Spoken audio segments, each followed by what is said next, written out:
నోటి మాటతో సృష్టిని, తన చేతులతో ఈ మనిషిని చేసిన దేవుడు దీనుడై పవలించెను పశువుల పాకలో.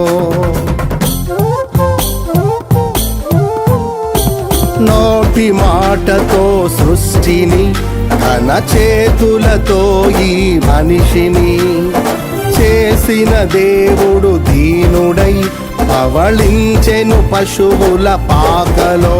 నీ చరిత్రను మార్చు దేవుడు తన మహిమనే నీకిచ్చెను. యూదా ప్రధానులందరిలో నీవు అల్పమైన దానవు కావు.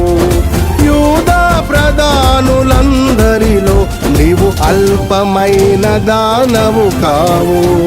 స్తుతియో మహిమ ప్రభావము ఎల్లవేళల ప్రభుకే చెందును. స్తుతియో మహిమ ప్రభావము ఎల్లవేళల ప్రభుకే చెందును. రక్షకుని జన్మస్థలమా యూదయ బెత్లెహేమా, ఆరాధనలకు